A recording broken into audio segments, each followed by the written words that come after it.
একটা ছেলে লিখছে, মানে ছেলেটা না, সে একটা গৃহশিক্ষক আর কি, সে বায়োলজি পড়ায় অন্য একটা ছেলেকে। তো যা হয়, সে মাস্টারমশাইকে ছাত্র বলছে যে সে ফিজিক্যাল সায়েন্স যার কাছে পড়ে, বায়োলজি নয়, তার পড়ানো বুঝতে পারে না। সেটা খুব অনেস্ট।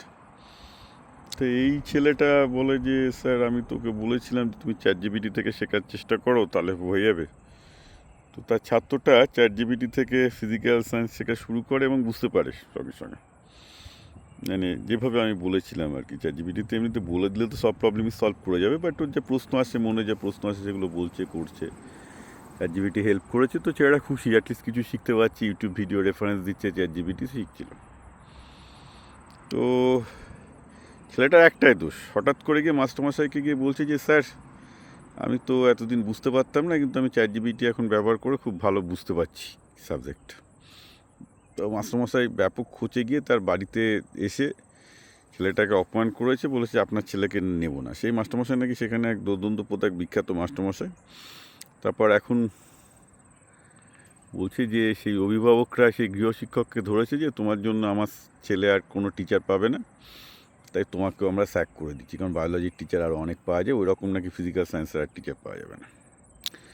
তো পুরো ঘটনাটা শোনার পর আমি হাসবো না কাঁদবো আমি বুঝতে পারছিলাম না, কারণ আমি পশ্চিমবঙ্গ ছেড়েছি তো বহুদিন। ইনফ্যাক্ট এই সময়টা আমাদের গেছে আজ থেকে প্রায় 40 বছর আগে। তো মাই অবজারভেশন ইজ দ্যাট একটা জিনিস আমি এর আগেও বলেছি যে যারা স্কুলের মাস্টারমশাই হয়েছে, নাথিং রং, কিন্তু তারা অবভিয়াসলি সেই লেভেলে ফিজিক্স বা ম্যাথামেটিক্স বোঝেননি বলেই তারা স্কুলের শিক্ষক হয়েছে। Mate be very honest about this. তারা একটু বেটার বুঝলে তারা রিসার্চে যেতেন, ইউনিভার্সিটির প্রফেসর হতেন, অ্যান্ড ওটা gone through either for applied field and other stuff. Okay, সুতরাং তাদেরও বোঝার একটা লিমিটেশন আছে, it's a very high fact. এবার ছেলে, অধিকাংশ ক্ষেত্রে আমার এক্সপিরিয়েন্স হচ্ছে মাস্টারমশাইরা যারা একসাথে 200-300টার ব্যাচ পড়াচ্ছেন, তারা কিছুই শেখান না বলতে গেলে। অভিভাবকরা মূর্খ, পাঠাচ্ছে, ক্ষতি করছে। আমি আবার বলছি, কারণ এখনকার দিনে শেখার থেকে ছাত্র কীভাবে নিজে শিখবে, learn how to learn is important. কারণ আলটিমেটলি সে ম্যাথ ফিজিক্স ভবিষ্যতে তার সেভাবে কাজে লাগাবে না, যেভাবে কাজে লাগাবে সেটা হচ্ছে তার শেখার ক্যাপেবিলিটি। অর্থাৎ সেটাই সে যদি টিচারের কাছ থেকে পায়, তো সেখানে তার যে শেখার যে ক্যাপেবিলিটি, অর্থাৎ original teaching capability, learning capability, সেটা ধ্বংস হচ্ছে। কিন্তু বলে লাভ নেই, যেহেতু বাবা মায়ের পকেটে পয়সা আছে, ভাবছি যে টিচারের কাছে নিয়ে গেলে সব কিছু হয়ে যাবে। এখন আমি আবার বলেছি, আজকের দিনে যার বাবা মায়ের টাকা পয়সা না, পশ্চিমবঙ্গের অন্তত কনটেক্সটে বা ভারতেরও কনটেক্সটে, যার বাবা মায়ের টাকা পয়সা নেই, তার ভাগ্যটা একটু ভালো, কারণ তাকে প্রাইভেট পড়তে যেতে হচ্ছে না, তাই সে একটু নিজে অন্তত শেখার স্কোপটা পাচ্ছে। সে যাই হোক না কেন, সে পড়াশোনাটাও নিজে শেখার স্কোপ পাচ্ছে, ব্যাটারি সারানোটাও নিজে শেখার স্কোপ পাচ্ছে, যদি সে শিখতে চায় আর কি। কারণ শেখার জন্য এখন শুধু একটা স্মার্টফোন লাগে, বাকি সব কিছুই হাতের কাছে পাওয়া যায়।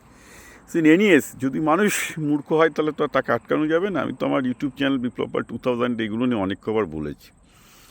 আলটিমেটলি শিক্ষক ভালো না খারাপ এগুলো নিয়ে ভেবে কোনো লাভ নেই।